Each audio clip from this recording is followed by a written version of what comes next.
안녕하세요. 오늘도 사연살롱을 찾아주셔서 감사합니다. 통쾌하게 한방 제대로 날리고 파혼을 한 20대 여성이에요. 파혼한 게 뭔 자랑이라고 이렇게 신났냐고 하시겠지만 파혼 과정을 들어보시면 이해가 되실 거예요. 저는 남들과는 조금 다른 환경에서 자랐어요. 제게는 저를 낳아주신 부모님과 저를 키워주신 아빠가 있어요. 저희 아빠는 저를 만나기 이전까지 주먹질로 먹고 사셨어요. 소위 말하는 깡패였죠. 사채업을 하면서 사람들도 참 많이 괴롭히셨어요. 그렇게 육아와는 전혀 상관없을 것 같은 인생을 살던 아빠와 제가 만나게 된 건 그놈의 돈 때문이었어요. 저를 낳아주신 친모는 술과 도박에 빠져 살던 남편을 견디다 못해 집을 뛰쳐나가셨어요. 6살밖에 안 된 딸까지 버리고 말이죠. 결국 친부 혼자 저를 키우게 되는데 키웠다기보다는 방임을 했다는 게 맞는 말일 거예요. 그러다 사채를 빌려 도박을 했고 그 돈을 갚지 못해서 사채업자한테 시달리게 된 거죠.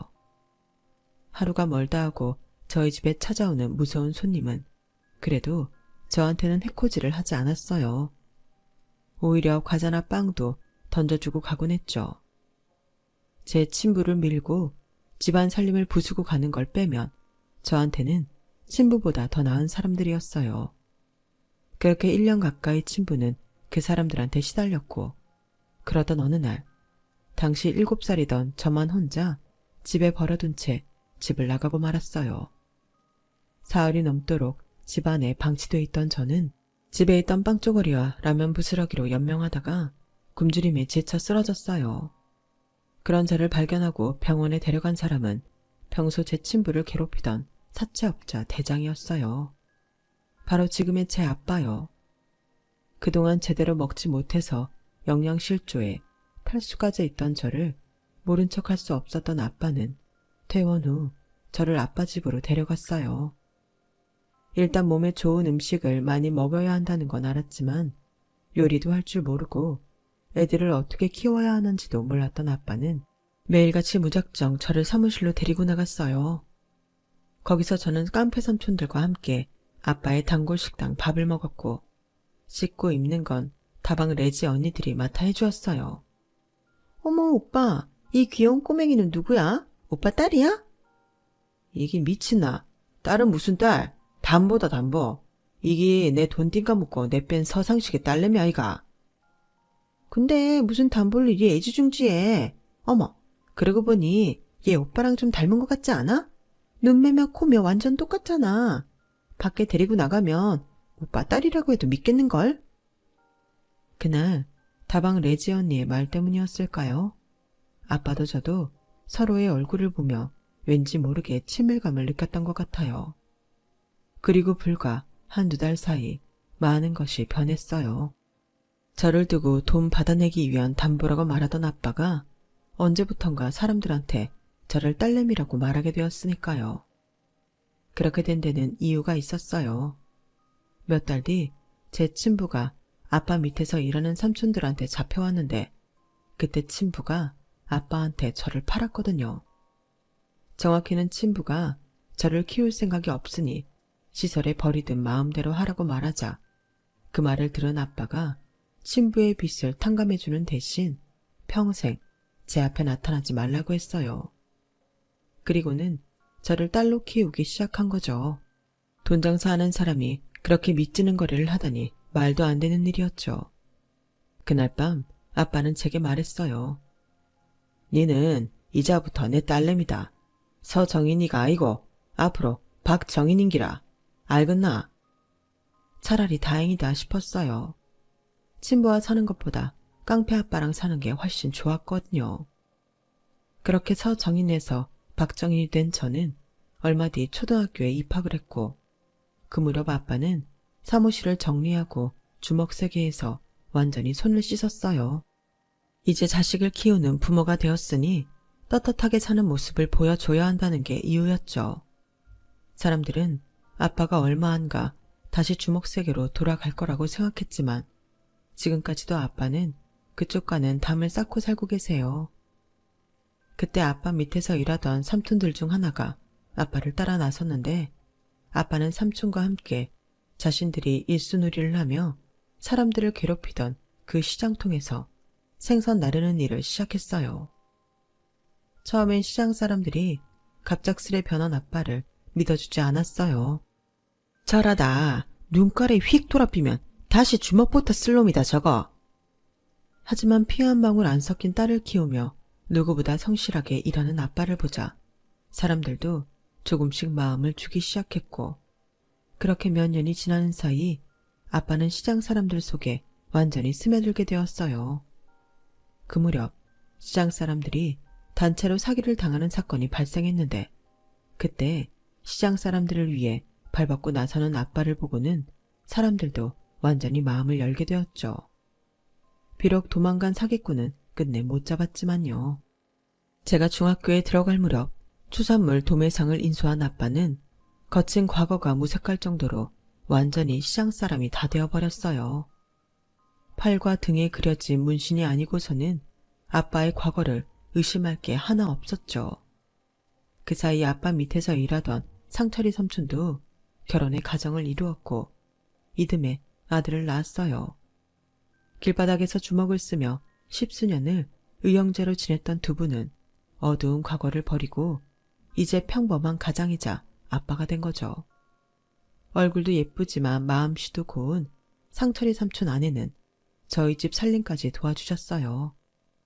저 역시 작은 엄마라고 부르며 잘 따랐고요. 아빠한테 말하기 어려운 일들은 작은 엄마한테 털어놓곤 했는데 그럴 때마다 엄마처럼 저를 보다듬어 주셨죠. 누가 봐도 우리는 평범한 가족이었어요. 실제로도 그렇게 살았고요. 제 머리를 묶어주는 아빠 손은 비록 거칠었지만 손길은 세상 무엇보다 따뜻했기에 부모한테 버려지고 사채업자 손에 자란 저였지만 평범한 유년기를 보낼 수 있었죠. 공부도 곧잘 해서 서울에 있는 대학에도 입학했고요. 제가 서울로 떠나던 날 아빠는 세상 다 잃은 사람처럼 어깨가 축 터져서는 살짝만 스쳐도 눈물이 쏟아질 것 같은 얼굴을 하고 있었어요. 아빠야, 내 죽으러 가는 거 아니다. 공부하러 가는 기다. 근데 이게 뭐고? 누가 보면 초상난 줄 알겠다. 아이고 무시라. 인상 좀 피라. 깡패 티낼락하나. 뭐라 카노 가시네. 내가 어딜 봐서 깡패고. 내 손 깨끗이 씻었다. 그런 소리 하지 마라. 내는 선량한 부산 시민이다. 아이고야 맞다. 우리 아빠야가 이래 사람 노릇할 줄 누가 알았겠노. 그동안 나 키우느라 힘들었지. 좀만 더 고생해라. 내 대학 졸업하고 다 갚아줄 기다. 그러고 수기 이모야 하고 살림 좀 합치라. 내 눈치 보느라 그러고 떨어져 살 거 없다. 수기 이모야가 나 어릴 때 똥반스도 갈아주고 했다 아이가. 그런 여자 세상에 또 없다. 알았나? 나 없을 때 집에 데리고 가서 확 잡아뜨리라. 아빠야, 니 그거 못하겠나? 아직 그 정도 힘은 있지? 뭐라 카노 가시네. 치아라. 제가 떠나면 적적하게 지낼 아빠가 걱정돼서 일부러 더 아빠를 놀렸어요. 하지만 수키 이모랑 살림을 합치라고 한 건 제 진심이었어요. 언제까지고 딸내미 하나만 보고 사는 아빠가 너무 가여웠거든요. 이제는 아빠도 사랑하는 사람과 함께 살면서 세상 사는 재미를 느끼길 바랐으니까요. 대학에 입학해 서울 생활을 시작한 이후 주변에는 제 과거를 아는 사람이 없었어요. 그래서 어떤 면에서는 더 편하더라고요. 과거를 지우고 싶었던 건 아니었지만 적어도 과거로부터 자유로워질 수는 있었으니까요. 보름에 한 번 일을 핑계로 서울로 올라오는 아빠 역시 사채업자 출신이 아닌 그저 극성맞은 딸바보 아빠로만 보였어요. 먹을 거는 마트에 가면 다 파는데도 굳이 부산에서 밑반찬까지 공수해 와서는 냉장고를 채워주셨죠. 냉장고에 반찬이 남아있으면 밥 제대로 안 먹느냐고 화를 내고 반찬을 다 먹어치우면 모자라면 말을 하지 왜 말 안 했냐고 삐지고 이래도 걱정 저래도 걱정인 아빠가 때때로 귀찮기도 했지만요. 딸내미한테 그만 치대고 제발 수키 이모랑 결혼 좀 해라. 와, 수키 이모가 아빠야 싫다드나. 같이 못 살겠다 카드나. 내가 이모야한테 한마디 해줄까? 됐다. 안 그래도 같이 살자 카더라. 니 정말 괴한겠나? 니가 싫다카모 아빠는 같이 안 살란다. 미친나? 아빠야가 그럴 처지가. 같이 살아준다카며 대가리 팍 숙이고 꼬랑지도 팔랑팔랑 흔들고 해야 맞는 기다. 내 보기엔 수키 이모야가 좀 아깝제. 튕기지 말고 있을 때 잘해라. 알겠나? 전문 시절 깡패와 다방 레지로 만났던 두 사람은 10수년이 흐른 뒤에야 부부가 되었어요. 아빠라는 인생에 저라는 변수가 없었다면 조금 더 일찍 두 분이 합치지 않았을까 하는 생각이 들더군요. 그런데도 수키 이모는 오히려 저한테 고맙다고 하더라고요. 제가 아니었다면 아직도 저희 아빠는 주먹질이나 하며 사람들 손가락질 받고 살았을 거라고요. 그 말을 들으니 그래도 제가 아빠 인생에 조금이나마 도움이 된 것 같아서 뿌듯했어요. 아빠의 결혼 이후 저는 조금씩 아빠와 거리를 두기 시작했어요. 딸내미, 방학했는데 와 안 내려오노? 아빠야, 어쩌지? 내 이번에 부산 못 간다. 지도교수님 도와가 일해야 한다. 공짜 아이고 돈 받고 하는 기다. 딸내미, 이번에도 못 내려오나? 아빠가 갈까? 미안타. 취업 준비 안 하나? 아빠야도 올라올 거 없다. 와도 내 얼굴 못 본다. 수키 이모야는 잘 있제? 임신했다 카던데 맞나? 아빠야는 기술도 좋다. 그 나이에 아도 보고 그동안 왜 참고 살았노? 가시네가 못하는 말이 없다. 그러고 이 아빠야가 원래 좀 한다. 니도 알제? 아빠야 힘 좋은 거. 박상만이 아직 안 죽었다. 제가 부산을 떠나 서울에서 지내는 동안 수키 이모는 임신을 했고 그해 겨울 아들을 낳았어요.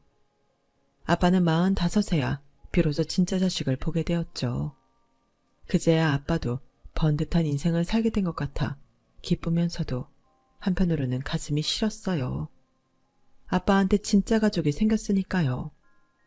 이제는 내가 아빠 곁에서 떠나야 할 시간이 된 것 같았거든요. 그래서 더 악착같이 서울에 남아 홀로 서기를 준비했어요. 이런저런 핑계를 대가며 아빠가 집에 오는 것도 못하게 했고요.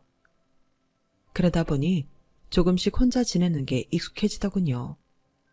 대학을 졸업하고 취직을 한 후로는 일 때문에 바빠서 명절이나 부산을 찾아가곤 했어요. 갈 때마다 부쩍부쩍 자라있는 동생을 보니 시간이 참 빨리 흐른다는 생각이 들곤 했죠.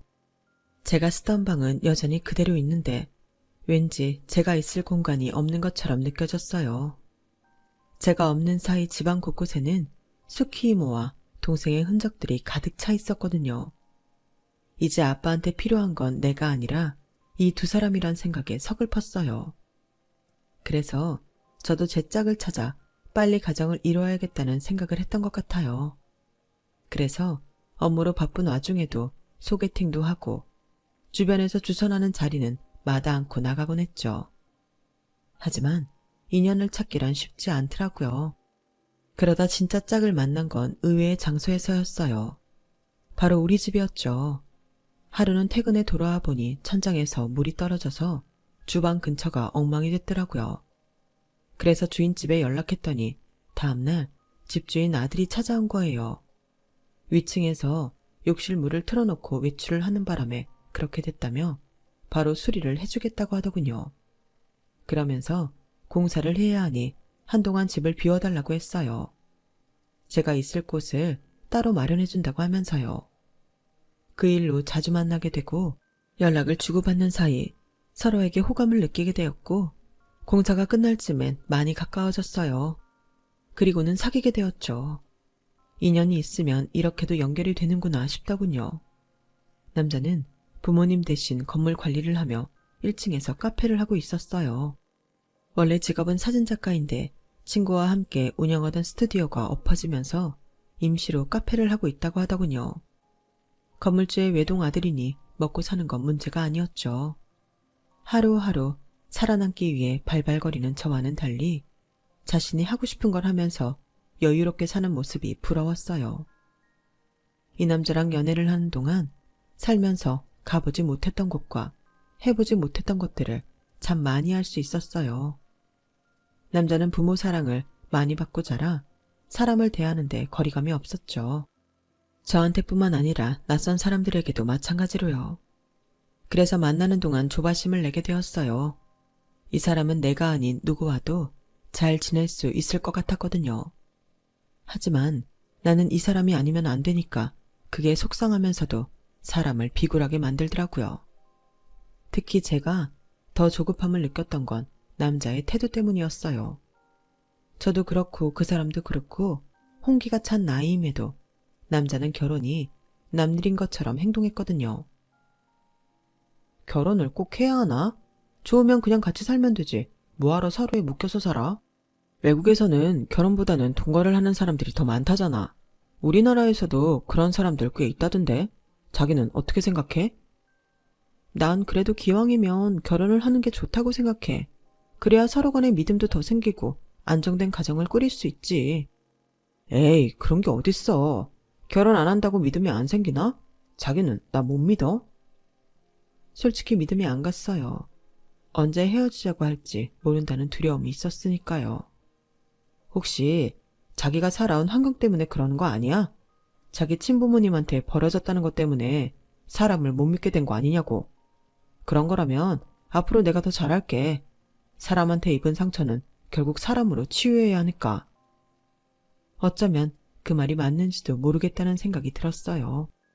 그래서 이런 저를 받아주는 이 남자가 더 고맙고 소중했어요. 그렇게 3년 가까이 연애를 하는 동안 저희 집에서는 결혼 닭다리 끊이지 않았어요. 아빠는 제 남자친구를 직접 만나 얘기를 해보겠다고 하셨죠. 아빠 좀, 내가 알아서 한다. 다 큰 딸내미 일에 이러는 것도 오지랖이다. 오지랖이면 어떻노? 내 딸내미 일인데. 그러고 남자는 남자가 봐야 한다 아이가. 됐다. 내일은 내가 알아서 한다. 신경 꺼라. 아빠한테 전화가 올 때마다 제가 차단을 하곤 했지만 그런다고 그만둘 아빠가 아니었어요. 결국 저 몰래 서울에 올라오셔서는 제 남자친구를 만나셨거든요. 뒤늦게 수키 이모를 통해 그 사실을 알게 된 저는 부랴부랴 남편의 카페로 달려갔어요. 아빠 성격에 주먹을 날려도 수십 번을 날렸을 거란 생각을 하니 아찔해지더라고요. 그런데 가게 문을 열어보니 의외의 상황이 펼쳐져 있지 뭐예요. 남자친구와 얘기를 나누고 있던 아빠가 저를 보자 환하게 웃으며 이러는 거예요. 딸내미, 이제 오나? 안 그래도 막 니들 결혼식 얘기하고 있었다 아이가. 니 남자 보는 눈은 있네. 어디서 이런 남자를 만났노? 성격도 시원시원한 게 딱이다. 도대체 이게 무슨 일인가 싶어 남자친구를 따로 불러냈어요. 그랬더니 정인아, 우리 결혼하자. 아버님도 그렇게 원하시는데 못할 거 뭐 있어? 기왕 하는 거 시간 끌 거 없이 올해 안에 끝내자. 아버님도 그러라고 하셨어. 그게 무슨 소리야? 자기 인생에 결혼은 없다며? 근데 갑자기 왜 마음이 변한 거야? 혹시 우리 아빠가 자기 때렸어? 뭐? 맞았으면 내가 이렇게 웃으면서 네 아버지랑 마주 앉아 있었겠니? 그런 거 아니야. 나도 나이 드니까 하루빨리 가정을 이루는 게 좋을 것 같다는 생각이 들어서 그래. 갑작스런 남자친구의 심경 변화에 놀라기는 했지만 그래도 다행이다 싶었어요. 이제는 더 이상 마음 졸이지 않아도 됐으니까요. 그래서 그 주 주말 예비 시부모님을 만나러 시댁에 찾아갔어요. 예비 시부모님은 아버님 건강이 안 좋아서 일산 근처 전원주택에서 살고 계셨어요. 제가 인사드리러 갔을 때도 아버님은 몸 상태가 안 좋으셔서 안방 침대에 누워 계셨죠. 간이 안 좋으시다더니 얼굴에 황달 증세가 있더라고요. 저희를 거실로 데리고 나온 예비 시어머니는 따뜻한 차를 내어주시며 천천히 저를 살피셨어요. 노골적이지는 않았지만 그래도 꽤나 구석구석 살피시더군요. 상호톡에서 집안 얘기는 많이 들었어요. 힘들었겠네요. 아닙니다. 아빠 덕분에 저는 힘든 거 없었어요. 참 대단한 분이네요. 남의 아이를 키우는 게 쉽지 않은 일인데. 어머, 미안해요. 그나저나 피부가 참 좋네요. 사람 피부는 간장이랑 관계가 있다는데 건강 체질인가 봐요? 혹시 무슨 운동 같은 것도 했나요? 네, 중학생 때 육상부였어요. 성적이 잘 안 나와서 중3 때 그만뒀지만요. 아, 그래요? 혈액형이 A형이라고 했던가요? 네. 도대체 제 대답 어디가 어머니 마음에 들었는지는 모르겠지만 예비 시어머니는 제 대답에 꽤나 만족하시는 것 같았어요. 예비 시댁에 다녀온 뒤 결혼 얘기는 급물살을 탄 듯이 빠르게 진행됐어요. 남자친구와 함께 부산에 내려가 부모님께 인사를 드렸어요. 상철이 삼촌은 조카 사위 준다고 회랑 전복을 잔뜩 사오셨더라고요. 아직 어린 조카랑 동생도 온 집안을 뛰어다니고 모처럼 집안이 사람 사는 집처럼 느껴졌어요. 아빠와 둘이 살 때는 썰렁하던 집이 어느새 사람으로 가득 찬 곳이 되어버렸죠. 부산에 다녀온 이후 예비 시어머니는 자주 저를 불러 점심도 사주시고 주말엔 백화점에 데리고 가서 구두며 귀걸이도 사주셨어요. 내가 딸이 없어서 이런 걸 얼마나 해보고 싶었나 몰라.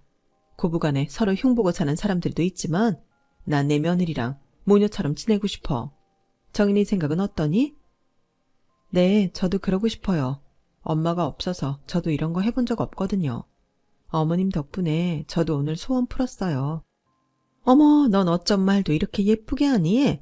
전생에 우리가 인연은 인연이었나 보다. 만난 지 얼마 안 됐는데 이렇게 마음에 쏙 드는 걸 보면 말이야. 그냥 앞으로는 엄마라고 불러. 요즘은 시어머니를 엄마로 부르는 며느리들도 많더라. 며느리도 자식인데 못할 거 뭐 있니? 어머님의 말에 나도 모르게 눈가가 붉어졌어요. 내 인생에 엄마는 없을 거라 생각했으니까요. 물론 숙희 이모가 엄마처럼 저를 보살펴 주셨지만 그래도 단 한 번도 엄마라고 불러본 적이 없었거든요. 그런데 시어머니는 왠지 엄마라고 불러도 될 것 같았어요. 나도 이제 온전한 가정을 이루고 살게 됐구나 생각하니 가슴이 벅차오르더군요. 하지만 세상 모든 일에는 대가가 따르는 법이잖아요. 부모 자식 간에도 그런데 하물며 피 한 방울 안 섞인 남남끼리는 더더욱 그렇죠. 그날도 예비 시어머니의 호출을 받고 시내에 위치한 유명 한정식집으로 갔어요. 통유리창 너머로 잘 꾸며진 정원이 보이는 한옥 스타일의 한정식집이었죠. 거기서 어머님은 제일 비싼 코스로 시켜주셨어요. 고기도 먹어본 놈이 먹는다고? 이런 것도 먹어봐야 음식 솜씨도 늘고 세팅할 때 실력 발휘도 할 수 있단다. 앞으로 엄마가 이런 데 많이 데려와 줄게. 감사합니다, 어머님. 얘는 어머님이 뭐니? 엄마라고 부르라니까. 너 자꾸 그러면 거리감 느껴진단 말이야. 아직은 나 뜨거워서 엄마라는 말이 잘 나오지 않았어요. 반면에 어머님은 너무도 자연스럽게 저를 우리 딸이라고 부르셨죠. 딸, 엄마가 부탁이 하나 있는데 들어줄 수 있어? 어렵다면 어렵고 쉽다면 쉬운 일이야. 말씀하세요. 제가 해드릴 수 있는 거라면 다 할게요. 그러자 예비 시어머니는 기다렸다는 듯이 얘기를 꺼냈어요. 너도 알다시피 네 시아버지가 몸이 안 좋잖니? 병원에서는 이제 이식밖에는 길이 없다고 하는구나. 내 생각 같아선 내가 아니라도 떼어주고 싶지만 나이가 있어서 그건 안 된다고 하고 우리 상우한테 시키자니 한창 일해야 하는 애인데 못할 짓 하는 것 같지 뭐니. 그래서 말인데 너 결혼하면 어차피 일 그만둘 거잖니? 네? 일을 그만두다뇨. 저 회사 계속 다닐 생각인데요. 어머 얘, 그게 무슨 소리니? 우리가 집이 없니 돈이 없니? 나 내 며느리 돈 벌어오라고 밖에다 굴릴 생각 없어. 그렇다고 집안일 하라는 건 아니다. 집안일이야 도움이 쓰면 되니까 넌 그저 이 엄마랑 백화점 쇼핑도 하고 전시회도 다니고 브런치도 먹으면서 우아하게 살면 돼. 엄마는 그래서 우리 정인이가 하루빨리 우리 집에 시집 오길 바란 건데 넌 아닌가 보구나. 서운한 표정을 지으시는 어머님을 보니 제가 못할 짓을 한 건가 싶더라고요. 그런데 그 순간 어머님이 제 손을 꼭 잡으시며 그러시는 거예요. 정인아, 엄마가 이런 말 하게 돼서 미안한데 우리 정인이가 시아버지한테 간 좀 떼어주면 어떨까? 많이도 아니고 조금이야. 이식 수술 후에도 너 생활하는데 전혀 지장 없을 정도니까 걱정 안 해도 돼. 정인아, 네가 그렇게만 해준다면 내가 정말 더 바랄 게 없다. 니들 결혼할 때 혼수? 그딴 거 하나 필요 없어. 엄마가 다 사줄게. 너 나중에 애 낳아도 엄마가 다 키워줄 거고 네가 원한다면 명품 백이고 옷이고 다 사줄게. 그러니까 제발 엄마 부탁 좀 들어주렴. 응? 우리는 이제 가족이잖니. 힘들 때 서로 돕는 게 가족 아니겠어? 가족이라는 말에 가슴이 두근거렸어요. 그까지 간 좀 떼어주면 내가 정말 이 사람들과 가족이 되는 건가? 그렇다면 그리 나쁜 조건은 아닌 것 같더라고요. 물론 저희 아빠가 이 사실을 아신다면 가만히 안 계시겠지만요. 부산에 갔다 온 이후로 저는 마음이 심란했어요. 그곳에 내가 없어도 빈자리가 하나도 느껴지지 않는 게 서운했었거든요. 이 사람들한테 나는 이미 남이 되어버렸구나 싶은 게 마치 세상에 혼자 버려진 기분이 들더라고요. 그런데 시어머니가 나를 가족으로 받아주시겠다고 하니 혹할 수밖에요. 비록 제 간을 내어드려야 하지만요. 며칠 고민을 한 저는 시어머니께 전화를 드렸어요. 간 이식 수술 하겠다고 말이죠. 그러자 예비 시어머니는 그날 바로 저를 찾아와 백화점으로 데리고 가셨어요. 그리고는 500만 원이 훌쩍 넘는 가방을 제 품에 안겨주셨죠. 다음 날 저는 어머님과 함께 병원에 가서 간 이식 적합검사를 받았어요. 아버님과는 혈액형도 같고 제가 워낙 건강체질이라 별 문제 없으리라 생각했죠. 그런데 검사 결과 제 간의 용적이 작아서 이식이 불가능하다는 판정이 나온 거예요. 한마디로 제 간이 작아서 남한테 떼어줄 수 없다는 얘기였죠. 검사 결과를 들은 예비 시어머니는 믿을 수 없다는 표정으로 의사한테 따졌어요. 아니, 이제 와서 이러면 어떡해요? 혈액형도 같고 애 상태도 건강해서 잘 될 거라면서요. 용적 문제야. 의사 실력으로 해결할 일이지. 그런다고 이식을 못 해준다는 게 말이 되냐고요? 지금까지 어머님이 단 한 번도 화를 내는 모습을 본 적이 없던 저로서는 그런 어머님이 낯설게 느껴졌어요. 그런데 그건 시작에 불과했던 거예요.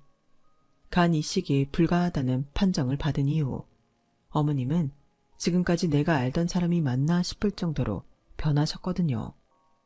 전에는 못해도 일주일에 한두 번은 저를 불러내 밥도 사주시고 공연도 보러 가셨는데 검사 이후부터는 연락도 없으시고 전화 연락을 하셔도 싸늘한 목소리로 혼수 얘기만 하시더라고요. 혼수 목록 상우편에 보낼 테니까 보고 준비해라. 어머님, 상우씨 바쁠 텐데 제가 받으러 갈까요? 간 김에 어머님이랑 점심도 같이 하고요. 전에 자주 가시던 한정식집 어떠세요? 예, 넌 정신이 있는 애니 없는 애니? 지금 네 시아버지가 간이식 못 받아서 자리 보전하고 있는 판에 뭐? 너랑 밖에서 점심을 먹어? 아무리 네 부모 아니라고 어쩜 이렇게 무신경할 수가 있니? 너 솔직히 말해. 간 이식 해준다고 했던 것도 다 쇼였지?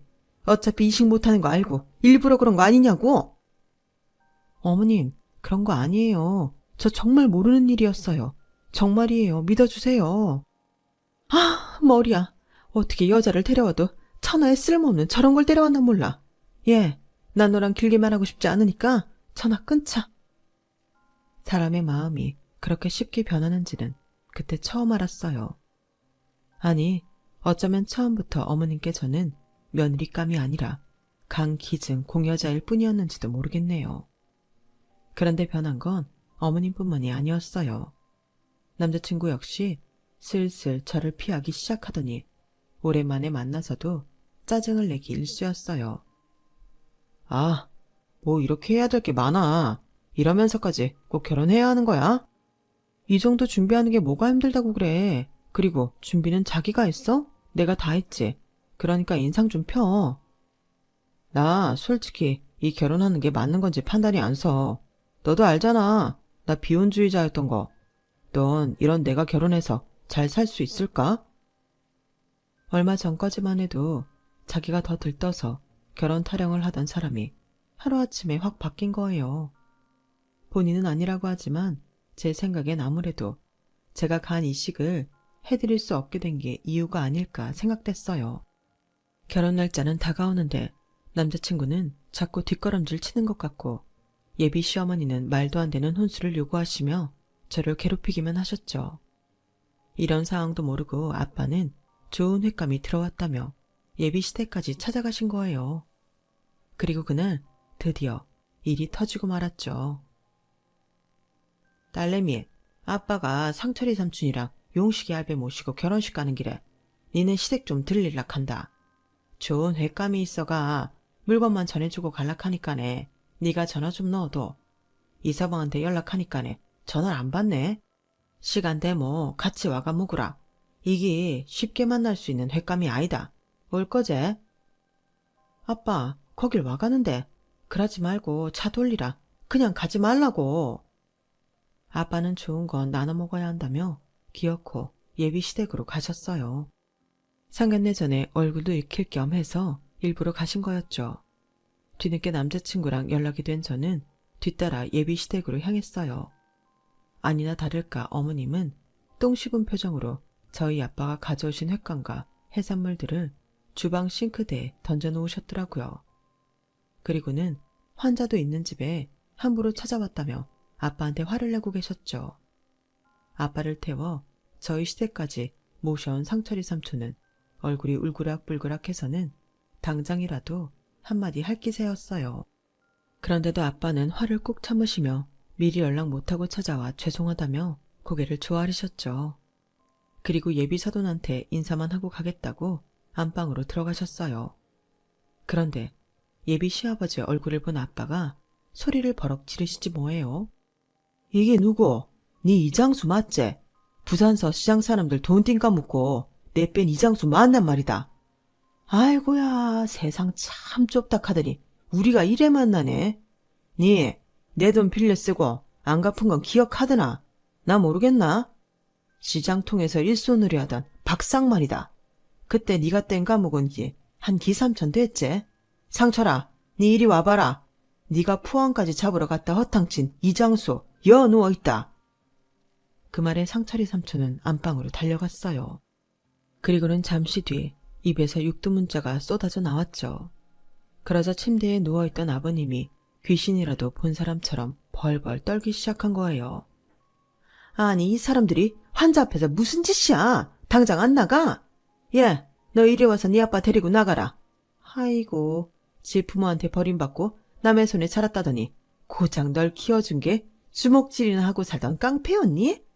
어째 애가 수준도 떨어지고 얼굴에 그늘이 져있다 했더니 이런 사람 손에 자라 그런 거였어. 이 결혼 없던 걸로 할 테니까 당신들 당장 내 집에서 나가. 하마터면 이런 그지 같은 것들이랑 사돈 맺을 뻔했잖아. 상우 너도 그렇지. 어디서 데려올 게 없어서 깡패 새끼 딸년을 데려왔니? 당장 내쫓아. 어머님 무슨 말씀을 그렇게 하세요. 그 말 당장 사과하세요. 그지 같은 거라뇨. 깡패 새끼라뇨. 우리 아빠 비록 한때는 나쁜 짓도 많이 하고 사셨지만 지금은 손 씻고 열심히 살고 계세요. 그런데 왜 우리 아빠가 그런 소리를 들어야 해요? 사과하세요. 사과? 예, 깡패 새끼를 깡패 새끼라고 하는데 그게 사과할 일이니? 긴 말 필요 없으니까 당장 나가라고. 그러자 아빠는 삼촌한테 귓속말을 하고는 밖으로 내보냈어요. 그리고 짝다리를 짚으시곤 예비 시아버지를 내려다보셨어요. 잔뜩 겁에 질린 아버님은 식은땀까지 흘리시더군요. 와, 니네가 무섭드나. 네 세상에서 제일로 무서운 게 뭔지 아나? 돈? 권력? 아니다. 바로 자식이다. 전과 삼범에 천하의 개쓰레기 인생도 한순간에 바꿔놓은 게 바로 자식인기라. 네, 죄 많이 짓고 살았다. 주먹 휘둘러가 돈도 많이 뺐고 피도 보고 사람들 눈물도 많이 뺐다 아이가. 그랬던 나 박상만이가 내 딸내미 한마디에 손 싹 씻고 생선 배달 시작했다. 거기까지 얘기를 하자 예비 시어머니가 볼멘 소리로 그러는 거예요. 주먹질하고 산 게 무슨 자랑이라고. 그래서 뭐 지금 우리를 어떻게 하겠다는 거야 뭐야. 세상 편한 지가 언젠데 젊을 때 주먹질 좀 한 거 가지고 유세를 떨어? 그래봤자 삼류 지방 깡패밖에 더 돼? 그깟 3천 주면 될 거 아니야. 여보 계속 듣고 있을 것도 없어. 경찰에 신고해. 저런 것들은 경찰서 소리만 들어도 지레 겁먹고 도망가는 놈들이라고. 그러자 아빠가 쓴웃음을 지으며 그러셨어요. 아즈매요. 경찰이 뭐 되겠습니까? 뭐 경찰을 부르든 특공대를 부르든 마음대로 하입시다. 네, 경찰 하나도 안 무십습니다. 트럭으로 데리고 와도 눈 하나 깜빡 안 합니다. 왠지 아십니까? 내한테는 세상에서 제일로 무서운 게 딸내미라 그러십니다. 그보다 더 무서운 게 있다 카모. 바로 내 딸내미 눈물임더. 지금껏 내 딸내미 눈에서 눈물 뽑은 쉐키들은 고마 팍! 몸성이 살고 있는 것들이 없다 하는 것만 말해주겠습니다. 근데 우짜지에 내 딸내미 눈에 눈물이 맺혀 있네 예. 순간 아빠 눈에서 살기가 번뜩하더니 예비 시부모님을 쓱 훑었어요.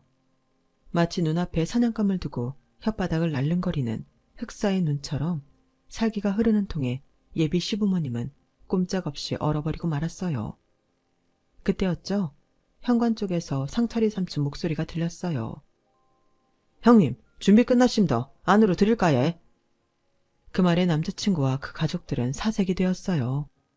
특히 조금 전까지 기세등등하던 어머님은 손까지 바들바들 떨며 물었죠. 준비라니 뭘 준비한다는 거예요? 설마 우리를 땅에 묻기라도 하겠다는 거예요? 그러자 남자친구는 잔뜩 겁을 먹은 누나를 굴리더니 바닥에 넙죽 엎드려 고개를 조아리고는 싹싹 빌기 시작했어요. 장인어른, 제가 잘못했습니다. 제가 철이 없어서 따님 가슴에 못질을 했어요. 잘못했습니다. 하지만 처음부터 간이식 노리고 사귄 건 아니에요. 정말이에요. 결혼하려시면 지금이라도 당장 할게요. 그러니까 제발 살려주세요. 엄마, 아빠 뭐해? 같이 안 빌고. 그러자 지금까지 몸에 힘주고 뻗대던 예비 시부모도 바닥에 무릎을 꿇고는 싹싹 빌었어요. 상만씨, 내가 그 돈 다 갚을게. 원금뿐만 아니라 이자까지 다 쳐서 갚을 테니까 제발 이러지 마. 손 씻었다며? 이제 와서 손에 피 묻힌들 자네도 자네 딸도 속이 편하겠나? 그래요. 우리가 좀 과했던 면이 없지 않으니까 파혼에 따른 위자료로 심심치 않게 드릴게요. 제발 우리 좀 살려주세요. 아마도 그 순간 예비 신랑과 그 부모님의 머릿속에는 조폭 영화의 잔인한 복수 장면이 떠올랐을 거예요. 문 밖에 준비되어 있다는 그 무엇이 자신들의 목숨줄을 잡고 있다는 걸 직감했던 거겠죠. 마치 최후의 발악을 하듯 그렇게 세 사람은 손이 발이 되게 싹싹 빌었어요. 그런데도 아빠는 눈썹 하나 까딱 않고 밖에 있는 삼촌한테 서늘한 목소리로 말했어요. 상철아, 들이라. 그 말에 시댁 식구들은 절규에 가까운 비명을 질러댔고 드디어 안방으로 지팡이를 짚은 노인이 들어왔어요. 그 모습에 바닥에 엎드려 있던 세 사람은 벙찐 표정이 되었죠. 지팡이를 짚고 들어오신 분은 다름 아닌 용식이 할아버지였어요. 예전 상인의 회장직을 맡으셨던 분으로 예비 시아버지한테 가장 많은 돈을 뜯긴 분이셨죠. 용식이 할배요. 어서 오시소. 식사하셔야 할 낀데 이래이리 틀어졌네 얘. 지아라. 밥이 문제가. 내 돈 띵 까먹고 내 뺀 장수 이놈아를 잡는 게 먼저 아이가. 아이고야 이게 누구? 용식이니? 나 기억하제? 할아버지는 바닥에 무릎 꿇고 앉아있는 예비 시아버지를 보시고는 눈을 번뜩이셨어요. 맞네 맞아. 니 내 돈 떼묻고 그간 잘 살았는갑다. 볼때기에 살이 띠룩띠룩 붙어가 있는 게 잘 처먹고 살았는갑다. 니 그 돈이 무슨 돈인지 알기는 하나? 내 마누라 수술비였다. 평생을 못 먹고 못 입고 살다가 내 마누라 목숨 줄였다 이 말이다. 그 돈 잃고 마누라 하늘 떠나보내고 네 많이 욕했다. 천벌받아 돼지라고 했다. 내만 그랬는 줄 아나. 니한테 돈 뜯기고 길바닥에 나 앉은 상식이, 가게 들어먹은 정육점 최씨, 딸내미 혼수비 뜯긴 구두방 서씨까지 죄다 니 나가 돼지라고 침 캬 뱉었다. 그래도 살다 보이 이래 다시 만나네. 니 서울서 건물도 갖고 큰소리 땅땅 치고 산다 하던데 맞나? 그 순간 예비 시아버지 얼굴이 하얗게 질려버렸어요. 지난 시절 자신이 저지른 죄가 한순간에 떠올랐기 때문이죠. 자신을 믿고 투자를 했던 시장 사람들 가슴에 비수를 꼽고 돈을 챙겨 야반도주를 했던 그날이 생생하게 떠올랐을 거예요. 제가 어렸을 때 있었던 일이지만 아직도 기억이 나요. 그날의 일로 시장에는 줄초상이 났었거든요. 그때 저희 아빠랑 상철이 삼촌이 제 예비 시아버지를 잡으러 전국을 찾아다녔어요. 그 바람에 저는 숙희 이모가 사는 단칸방에서 한 달 넘게 지내야 했지만 그 일로 저희 아빠와 삼촌은 시장 사람들한테 한 식구로 인정받을 수 있었어요. 그때 못 잡은 사기꾼을 10수년이 지난 오늘에서야 잡게 된 거였죠. 결국 저는 파혼을 하게 됐어요. 하지만 이 일로 시장 사람들은 잃었던 돈을 다시 찾게 되었죠. 시어머니가 그렇게 아끼던 건물과 땅, 집을 팔아 돈을 갚았거든요. 저희 아빠도 3천만 원을 되돌려 받았고요. 이번 일로 시장에서 저희 아빠의 인기는 또다시 하늘을 찌르게 되었어요. 차기 상인의 회장감이라는 말이 나오기도 했고요. 그런데 아빠는 하나도 기뻐하지 않으셨어요.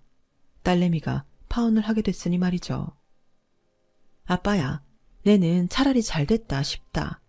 내 그 사람 좋아서 결혼하려 했던 거 아니다. 그냥 나도 가족을 만들고 싶어가 그랬던 기다. 근데 생각해보이 내한테는 이미 가족이 있었더라. 내 말 한마디에 주먹질 끊고 새 사람 된 우리 아빠. 내 눈에 눈물 한 방울에 벌벌 떠는 우리 아빠야가 진짜 내 가족이다. 앞으로는 스키 이모야한테도 엄마라고 부를 기다. 지민이도 내 친동생으로 삼을 기다. 내만 잘하면 되겠더라. 아빠야, 나 아빠 딸내미라서 행복하다. 아빠는 시뻘개진 눈으로 허공만 바라보셨어요. 그리고는 이내 저를 끌어안고 한참을 놓아주지 않으셨어요. 그날 아빠의 품속은 세상 무엇보다 따뜻했어요. 이제는 저도 아빠한테 따뜻한 품을 내어드릴 수 있는 멋진 딸내미가 되어야겠다 생각합니다. 비록 피는 안 섞였어도 세상 누구보다 끈끈한 모녀지간임을 확인했으니까요. 가족이란 게 참 뭔지 아직도 잘 모르겠지만 세상 무엇보다 따뜻한 건 확실한 것 같습니다. 소중한 가족들과 행복하세요. 제 사연을 들어주셔서 감사합니다. 여러분, 사연 댓글에 응원과 현명한 조언 부탁드려요. 좋아요와 구독은 저에게 큰 힘이 됩니다. 오늘도 좋은 일 가득하세요.